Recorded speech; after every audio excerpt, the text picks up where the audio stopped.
திருச்சிற்றம்பலம். தென்னாடுடைய சிவனை போற்றி, எந்நாட்டவர்க்கும் இறைவா போற்றி. அனைவருக்கும் வணக்கம். நாம் இன்னைக்கு ரிஷப ராசிக்குண்டான பிப்ரவரி மாத பலன்கள் எப்படி இருக்கும்னு பார்க்கலாம். அதற்கு முன்னாடி நம்மளுடைய சேனலை சப்ஸ்கிரைப் பண்ணிக்கோங்க. மாதம் பலன்கள் வந்துக்கிட்டே இருக்குது. நிறைய வழிபாடுகள் பரிகாரங்கள் எல்லாமே கொடுத்துட்ருக்குறோம். நம்மளுடைய சேனலை பார்த்து நீங்கள் பயன்பெறுங்கள்.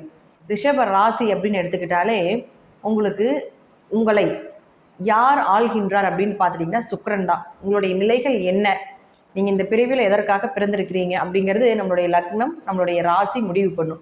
அப்படி பார்க்கும் பொழுது அதனுடைய கிரகம், ரிஷபத்திற்கு உண்டான கிரகம் என்ன அப்படின்னா சுக்கிரன் தான். இந்த சுக்கிரன் அப்படின்னு சொல்லக்கூடியவர் உங்கள் ஜாதக கட்டத்தில் மாதம் மாறுவார். அவர் மாத கிரகமாக இருக்கிறதுனால மாதம் மாறும் பொழுது என்னென்ன பலன்கள் நடக்குதோ அதைப்படி தான் இந்த மாதங்கள் உங்களுக்கு என்ன மாதிரி நல்ல விஷயங்களா கெட்ட விஷயங்களா அப்படிங்கிறத நம்ம எடுத்துக்க முடியும். அப்படி பார்க்கும்பொழுது சுக்கிரன் அப்படின்னு சொல்லக்கூடியவர் உங்களுடைய ராசி இதுதான். இந்த ராசியிலிருந்து 11ஆம் இடத்துல சுக்கிரன் நிற்கிறார். அதாவது தை அமாவாசையிலிருந்து சுக்கிரன் உச்சம் பெறுகிறார் அப்படிங்கிற அமைப்பு உண்டு. 11ஆம் இடத்தில் ராசி அதிபதி உச்சம் பெறுவது மிகப்பெரிய யோகத்தை கொடுத்தே தீரும். 11ஆம் இடங்கிறது லாபங்கள், உங்களுடைய நிறைவேறாத ஆசைகள், உங்களுடைய சேஃப்டி அமௌண்ட் எல்லாமே 11 தான். பணம் எங்கே இருந்து வருது, எப்படி வருது, யார் மூலமாக வருது அப்படிங்கிறதே தெரியாமல் இருக்கும். சுக்கிரன் தான் மகாலட்சுமி. சுக்கிரன் தான் பார்த்துட்டிங்கன்னா உங்களுக்கு பெருமாள். அதனால தான் ரிஷபத்துக்கு அதிகமாக பெருமாள் வழிபாடு, மகாலட்சுமி வழிபாடு பண்ணுங்கன்னு சொல்லுவாங்க. ஏன்னா உங்கள் ராசி அதிபதியே சுக்கிர பகவான் தான். அப்போ அந்த சுக்கிரன் அப்படின்னு சொல்லக்கூடியவர் யாருன்னு பார்த்துட்டிங்கன்னா 11ஆம் இடத்துல ராகுவோடு சேர்ந்து நிற்கும் பொழுது அவர் என்ன மாதிரி லாபஸ்தானத்தில் இருந்து அவர் யார், அவர் எப்படி உங்களுக்கு பணத்தை அள்ளி கொடுக்க போகிறார் அப்படிங்கிறது இந்த மாதம் முழுவதும் உங்களுக்கு நிச்சயமாக தெரிந்துவிடும். ஆனால் ஒரு பெரிய ப்ளஸ் உங்களுக்கு பண வரவு, லாபங்கள் ஏதாவது ஒரு வழிவகையில் பார்த்துட்டிங்கன்னா உங்களுக்கு நீங்கள் எதிர்பார்க்காத ஒரு ஆசைகள் நிறைவேறுது. ரொம்ப நாளாக ஒரு பொருள் காசைப்படுறீங்க, ரொம்ப நாளாக குடும்ப தேவைகளை பூர்த்தி பண்ண முடியாமல் இருக்குது. ஒரு பெரிய மனிதர்களுடைய தொடர்புகள் இதெல்லாமே இந்த மாதத்தில் ஏற்படுத்தி கொடுக்கும். ஆனால் இதில் ஒரு மைனஸ் அப்படின்னு என்னன்னு பார்த்துட்டிங்கன்னா இந்த சுக்கிரன் ராகு மகாலட்சுமி யோகத்தையும் கொடுக்கும், தேவையில்லாத ஒரு கெட்ட பெயரையும் கொடுக்கும் அப்படிங்கிற அமைப்பு உண்டு. ஏன்னா சுக்கிரன் ராகு அப்படிங்கிறது ஆணாக இருந்தால் பெண்கள் மூலமாகவும், பெண்ணாக இருந்தால் ஆண்கள் மூலமாகவும் கொடுக்கும். ஜாதகத்தில் சுக்கிரன் ராகு சேர்க்கை மகாலட்சுமி யோகத்தை எப்படி கொடுக்கின்றதோ அதே போல பெண் சாபத்தையும் கொடுக்கக்கூடிய ஒரு கிரக சேர்க்கை அப்படிங்கிறது இந்த சுக்கிரன் ராகு. எத்தனாவது தலைக்கட்டு அப்படிங்கிறது இந்த சுக்கிரன் சொல்லிடும். உங்கள் ஜாதகத்திலே பார்த்துட்டிங்கன்னா இந்த சுக்கிரன் ராகு சேர்க்கை இருக்குது அப்படின்னு வச்சுக்கோங்களேன், உங்கள் பரம்பரையில் இருக்கக்கூடிய பெண்கள் நல்லா இருக்க மாட்டாங்க. ஒன்றா ஆண் வாரிசாவே பிறந்துட்டு இருப்பாங்க, அல்லது பெண் வாரிசாவே இருந்துட்டு இருக்கோம். உங்கள் பங்காளி உறவுகள், உங்கள் தலைக்கட்டில் இருக்கக்கூடியவங்க எல்லாமே பார்த்துட்டிங்கன்னா அதில் இருக்கக்கூடிய கட்டிட்டு வந்த பெண்களும் நல்லா இருக்க மாட்டாங்க. இந்த வம்சத்தில் பிறந்து வெளியே கட்டி கொடுத்துருப்பீங்க இல்லைங்களா, அந்த பெண்களும் கூட நல்லா இருந்திருக்க மாட்டாங்க. ஏன்னா இது பெண் சாபத்தினுடைய உச்சமான சேர்க்கை அப்படிங்கிறது சுக்கிரன் ராகு சேர்க்கை. அப்போது இந்த மாதத்தில் பிறக்கக்கூடிய எல்லா குழந்தைகளுக்குமே இந்த சுக்கிரன் ராகு சேர்க்கை அப்படிங்கிறது பாருங்கள் பெண் சாபத்தை கொடுக்கும். லக்ன ரீதியாக மாறும் பொழுது அதில் கொஞ்சம் விதிவிலக்குகள் இருக்குமே தவிர மற்றபடி பார்த்துட்டிங்கன்னா உங்கள் ஜாதகத்தில் இந்த சுக்கிரன் ராகு சேர்க்கை ராகுவோடைய, அதாவது ராகு இருக்கக்கூடிய வீட்டிலிருந்து நீங்கள் எண்ணணும் 1ஆம் இடம், 5ஆம் இடம், 9ஆம் இடம், இந்த இடத்துல சுக்கிரன் இருந்தாலும் அது சுக்கிரன் ராகு சேர்க்கை தான். ராகு சுக்கிரன் சாரம் வாங்கியிருந்தாலும், சுக்கிரன் ராகு சாரம் வாங்கியிருந்தாலும் அது சுக்கிரன் ராகு சேர்க்கை தான். இப்படி ஒரு வகையாக இருந்தாலும் தசாபுத்தி ரீதியாக ராகு திசையோ, சுக்கிர திசையோ, சுக்கிர புத்தியோ, ராகு புத்தியோ, ராகுல சுக்கிர புத்தியோ, சுக்கிரன்ல ராகு புத்தியோ இதெல்லாமே நடந்துட்டு இருக்குதுன்னு வச்சுக்கோங்களேன். இந்த காலகட்டங்களில் இந்த ராகு சுக்கிரன் சேர்க்கை எப்படி சொல்றதுன்னா பெரிய பணத்தை கொடுத்துட்டு போனாலும் கூட சின்ன கெட்ட பேரை ஒரு மைனஸ் கொடுத்துட்டு தான் போகும் அப்படிங்கிறது அமைப்பு. அப்போ இளம் பருவத்தில் உங்கள் வீட்டில் குழந்தைகள் இருந்து நான் சொன்ன இந்த காம்பினேஷன் சுக்கிரன் ராகு காம்பினேஷன் அவங்க ஜாதகத்தில் இருந்ததுன்னா கொஞ்சம் கவனமாக இருங்க. எல்லாரும் கிடையாது, இந்த சுக்கிரன் ராகு காம்பினேஷன் இருந்தால் மட்டும்தான் அவங்களுக்கு மட்டும்தான் இந்த சுக்கிரன் ராகு கொஞ்சம் ஒரு கெட்ட பேரோ, அவமானங்களோ, தேவையில்ல லவ் பண்ண வேண்டிய ஒரு சூழ்நிலைகளோ, அல்லது ஏதாவது ஒரு திடீர் திருமணம் பண்ணிட்டு நிற்க வேண்டிய இது போல ஒரு அவமானங்களோ ஏற்படுத்தி கொடுக்கும் அப்படிங்கிறத உங்கள் ஜாதகம், உங்கள் குழந்தைகளுடைய ஜாதகத்தில் பாருங்கள். அப்படி இருந்ததுன்னா கொஞ்சம் அலாட்டாக இருந்துக்கங்க பிப்ரவரி மாதம். ஓகேங்களா? அடுத்தது இவரே பாருங்கள் 11ஆம் இடத்துல லாபஸ்தானத்தில் இருக்கும் பொழுது ஏதாவது ஒரு வழியில் பண வரவை கொடுத்து கொண்டே இருந்தாலும் அவரே உங்களுக்கு 6ஆம் அதிபதியும் ஆகிறதுனால கொஞ்சம் நோய் சார்ந்த விஷயத்தையும் கொடுப்பார். அப்போ நோய் ஏதாவது வர்றதோ அல்லது கடன் சார்ந்த ஏதாவது ஒரு பிரச்சனைகளோ, அதே போல் பாருங்கள், யாராவது வேலைக்கு ட்ரை பண்ணிட்டு இருக்கீங்க, வெளிநாடு வேலைக்கு ட்ரை பண்ணிட்டு இருக்கீங்க, உள்ளூர்லேயே வேலை பார்த்துட்டு இருக்கிறோங்க, ரொம்ப வருஷமாக வெளிநாடுக்காக ட்ரை பண்ணிட்டு இருக்கிறோம், கிடைக்க மாட்டேங்குது அப்படின்னு நினச்சிங்கன்னா, ஏன்னா 6ஆம் இடம் தான் வேலை ஸ்தானம், உங்களுடைய வேலையை சொல்லக்கூடியது மாறுதா. அப்போ அவரே உங்களுக்கு சுக்கிரனாகி வெளிநாட்டு கிரகமாக இருக்கக்கூடிய ராகுவோட சேர்ந்து இருக்கும் பொழுது வெளிநாட்டில் வேலை கிடைப்பதற்குண்டான வாய்ப்புகள் உண்டு. அல்லது வெளியூர்ல போய் வேலை செய்யறதுக்கு உண்டான வாய்ப்பு யாராவது தேடிட்டு இருந்தீங்கனாலும் கூட அதற்குண்டான வாய்ப்பையும் நிச்சயமாக ஏற்படுத்தி கொடுப்பார். ராகு தான் வெளிநாட்டு கிரகம். அதுவும் பாருங்க, காலப்புருஷனுக்கு 12ஆம் இடத்துல ராகு இருந்து அதே இடத்துல உங்களுடைய 6ஆம் அதிபதி வேலையை சொல்லக்கூடிய ஒரு கிரகமாக இருக்கக்கூடிய சுக்கிரனுடைய சேர்க்கை இருக்கும் பொழுது யாராவது வெளிநாடு வெளியூர் வேலைக்கு இந்த காலகட்டங்கள் பிப்ரவரி மாதம் ரொம்ப வருஷமா ட்ரை பண்ணிட்டு இருந்தும் கூட கிடைக்காதவங்க இந்த மாசத்துல ட்ரை பண்ணுங்க, கண்டிப்பாக கிடைப்பதற்குண்டான வாய்ப்புகள் உண்டு. நீங்க எதிர்பார்த்த சம்பளத்தோட நீங்க எதிர்பார்த்த வேலை வாய்ப்பு என்ன மாதிரி நினைக்கிறீங்களோ அதற்கு உண்டான வேலை வாய்ப்பும் உங்களுடைய சம்பளமும் நீங்க நினைத்தது போலவே கிடைப்பதற்குண்டான வாய்ப்பு இந்த மாதம் உண்டு. அடுத்தது புதன். இந்த புதன் பார்த்துட்டீங்கன்னா ரிஷபராசிக்கு 2 மற்றும் 5ஆம் அதிபதி. அப்போ 2, 5 கூடையவரான புதன் பகவான் உங்களுக்கு இப்போ இருக்கக்கூடிய வீடு பாருங்க, 9ஆம் வீட்டில் இருக்கார். 11ஆம் தேதிக்கு மேலே 10ஆம் வீட்டுக்கு வருவார். யாரோட சேர போறாருன்னா சனி பகவானோட சேர போறார்.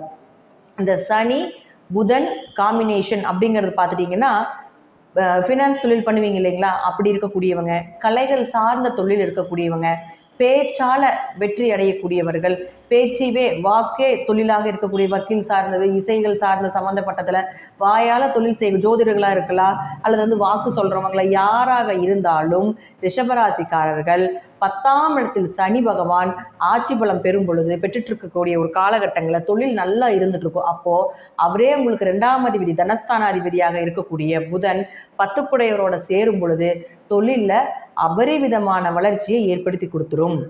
தொழில் நிலையில நல்ல மாற்றங்கள் உண்டு. புதிய தொழில் செய்யக்கூடிய ஒரு அமைப்பு.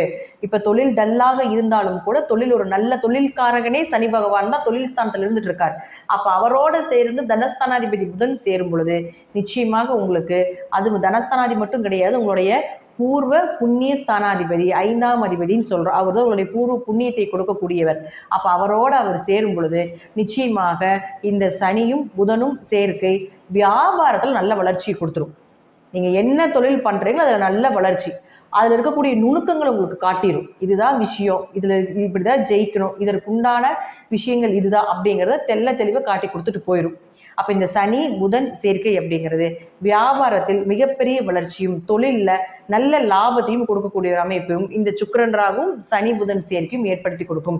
இந்த சனி புதன் இயற்கையாகவே பார்த்தீங்கன்னா கொஞ்சம் படிப்பு மந்தத்தை கொடுக்கும், ஆனாலும் படிப்பை விட ஞானத்தை அதிகமாக கொடுத்துட்டு போகும் அப்படிங்கிறத ஒரு விதிவிலக்கு. ஜாதகத்தில் புதன் சனி சேர்க்கை இருந்ததுனாலே கொஞ்சம் படிப்பு மந்தமாக இருக்கும், ஆனால் படிப்பை விட நீங்கள் படித்த படிப்பை விட நல்ல வேலைகள் கிடைக்கும் அப்படிங்கிறது தான் உண்மை. அப்போ அவரே 5ஆம் அதிபதி ஆகி 10ல் இருக்கும் பொழுது குல தெய்வ கோயிலுக்கு இந்த டைம் நீங்கள் போயிட்டு வந்தீங்கன்னா நிச்சயமாக தொழில நல்ல வளர்ச்சி கிடைக்கும். குலதெய்வம் எங்கே இருந்தாலும் சரி இந்த காலகட்டங்களை போயிட்டு வாங்க. ஏன்னா இந்த புதன் அடுத்த இந்த சனி புதன் காம்பினேஷன் வர்றதுக்கு 1 வருஷம் ஆகும். இப்போ நீங்கள் இந்த குலதெய்வ கோயிலுக்கு போயிட்டு வர்றது அடுத்த வருடம் வரக்கூடிய சனி புதன் காம்பினேஷன் வர்ற வரைக்கும் உங்களுக்கு அந்த பவர் அப்படியே இருக்கும். அந்த தொழில் வளர்ச்சி நல்லா ஏற்படுத்தி கொடுக்கும். ரொம்ப நிறைய பேர் சொல்லுவாங்க வெளியூரில் இருக்குது போகிறக்கு 500 கிலோமீட்டர் ஆகுங்க, 200 கிலோமீட்டர் தாண்டி போகும் அப்படின்லாம் சொல்லலாம். அப்போல்லாம் நம்ம சொல்லுவோம் வருஷத்துக்கு ஒரு தடவையாவது போயிட்டு வாங்க சார் அப்படின்னு நம்ம சொல்லுவோம் இல்லைங்களா. அப்படி இருக்கக்கூடிய வருடம் தான் இந்த வருடம். இந்த வருடம் குலதெய்வ வழிபாடு, அதுவும் இந்த மாதம் இங்கே குலதெய்வ வழிபாடு நீங்கள் செய்யும் பொழுது நிச்சயமாக தொழிலில் நல்ல வெற்றியையும் லாபத்தையும் நிச்சயமாக ஏற்படுத்தி கொடுக்கும். ஏன்னா சுக்கிரன் ராகு சேர்க்கை இருக்கும் பொழுது இந்த லாபத்தையும் இந்த குலதெய்வம் கொஞ்சம் ஆக்டிவேஷன் பண்ணி கொடுக்கும் அப்படிங்கிறதா முற்றிலும் உண்மை. ஏன்னா ராகுவும் குலதெய்வத்தை சொல்லும்.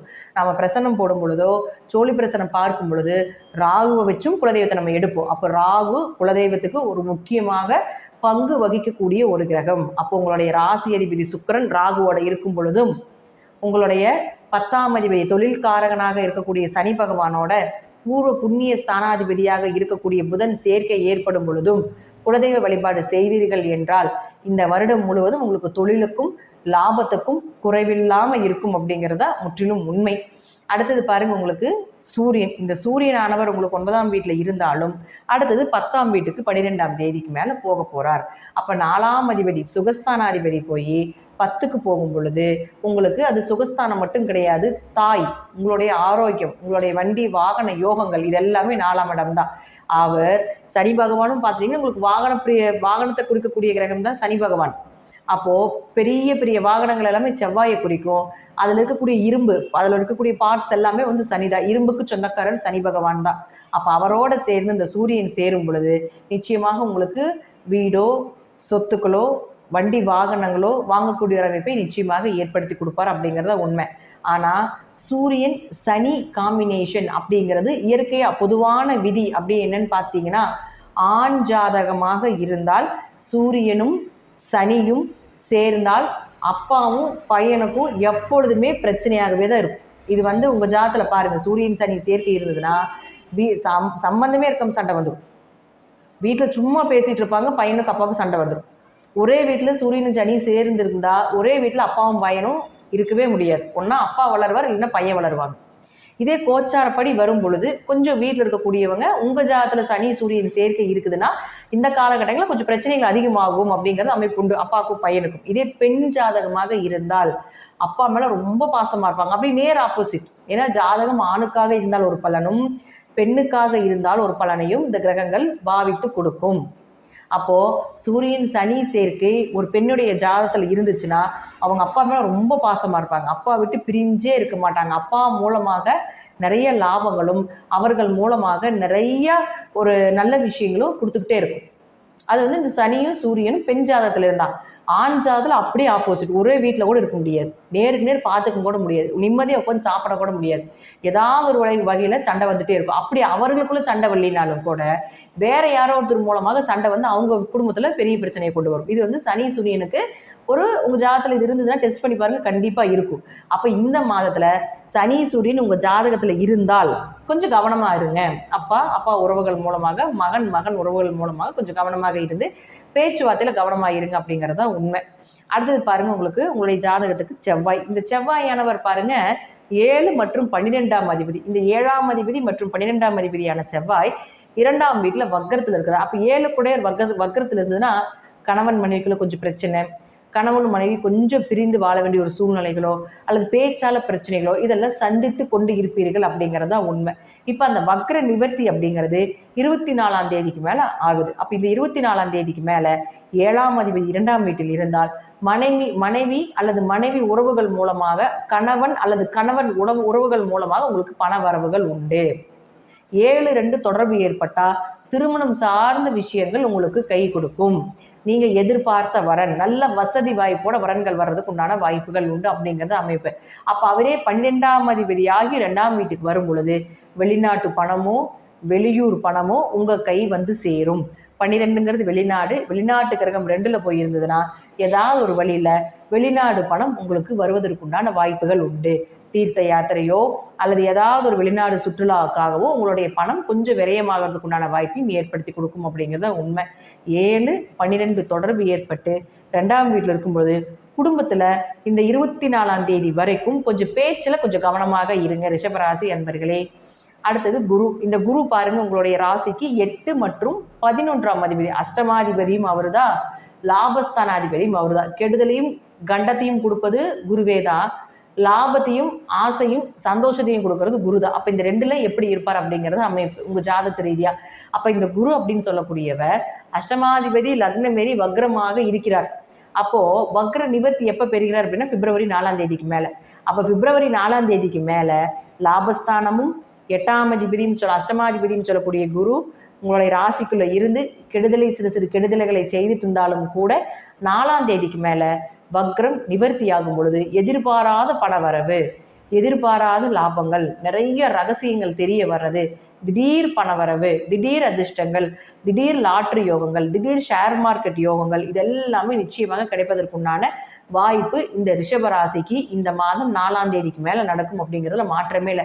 ரிஷபராசிக்கு இந்த குரு பயிற்சியாவாக இருப்பாருங்க, மிதுனத்துக்கு வருவார் இல்லைங்களா, அது வந்து மே மாதம். அதற்கப்புறம் பார்த்துட்டிங்கன்னா ஷேர் மார்க்கெட்ல பணம் நிறைய வரும். ஏன்னா 8-2 தான் வந்து உங்களுக்கு ஷேர் மார்க்கெட் யோகம், திடீர் வருமானம், பினாமி பணம் வர்றது, எங்கிருந்து காசு வருதுன்னே தெரியாது அப்படின்னு சொல்லுவோம் இல்லைங்களா. எதை தொட்டாலும் லாபம், எப்படி இந்த இவ்வளோ பணம் எனக்கு வந்துச்சு அப்படிங்கிறதெல்லாமே நம்ம சொல்லுவோம் இல்லைங்களா. அதெல்லாமே இந்த 8-2 காம்பினேஷன் தான். அப்போ இந்த மே மாதத்துக்கு மேலே இந்த ரிஷபராசிக்கு ஷேர் மார்க்கெட் இது போல் ஏதாவது நீங்கள் ஷேர் வாங்கி வைக்கணும் அப்படின்னா இந்த ஏப்ரல் 4ஆம் தேதிக்கு மேலே அப்போ வரக்கூடிய, அதாவது மேக்கு மேலே வரக்கூடிய உங்களுக்கு லாபம் வரக்கூடிய ஷேர் எல்லாமே இப்பவே நீங்கள் வாங்கி வைக்கக்கூடிய ஒரு சூழ்நிலைகள் இருந்தாலும் நீங்கள் வச்சுக்கலாம். அது வந்து உங்களுக்கு அபரிமிதமான லாபத்தை கொடுப்பதற்குண்டான வாய்ப்பு இந்த ரிஷபத்துக்கு ஏற்படுத்தி கொடுக்கும் அப்படிங்கிறதுல மாற்றமே கிடையாது. ஏன்னா அவர் வந்து உங்களுக்கு யார்? லாபஸ்தானாதிபதி. குரு லாபஸ்தானாதிபதியாகி உங்களுக்கு லக்னம் வரும்பொழுதே லாபத்தை கொடுப்பார். அடுத்தது 2க்கு வரும்பொழுது விபரீதமான ராஜயோகத்தை ஏற்படுத்தி கொடுத்துட்டு தான் அது போகும் அப்படிங்கிறது உண்மை. அப்போ இந்த மாதத்தை பொறுத்த வரைக்கும் பிப்ரவரி 4ஆம் தேதிக்கு மேலே நீங்கள் அதீத லாபத்தை நீங்கள் பார்க்கலாம் அப்படிங்கிறது தான் உண்மை. ஜாதகத்தில் தசாபுத்தி அப்படின்னு ஒன்று இருக்குது. அது மட்டும் ஏதாவது ஒரு பாதகமாக இல்லாமல் மறைவு ஸ்தானாதிபதி தசை நடக்காமல் அது மட்டும் இருந்துச்சுன்னா போதும். இந்த வருடம் மட்டும் இல்லை, இனி வரக்கூடிய 2.5 வருடங்களும் ரிஷபராசிக்கு மிகப்பெரிய ஒரு ஜாக்பாட்டான வருடம் அப்படிங்கிறத நம்ம எதிர்பார்க்கலாம். அதனுடைய தொடக்கம் இந்த பிப்ரவரி 4ஆம் தேதிக்கு மேலே தொடங்குது. தைரியமாக இருக்கலாம் ரிஷபராசி அன்பர்களே அப்படிங்கிறத முற்றிலும் உண்மை. நன்றி. மீண்டும் ஒரு நல்ல பதிவில் சந்திக்கலாம். திருச்சிற்றம்பலம், தில்லையம்பலம், ஸ்ரீ நரசிம்மர் திருவடிகளே சரணம்.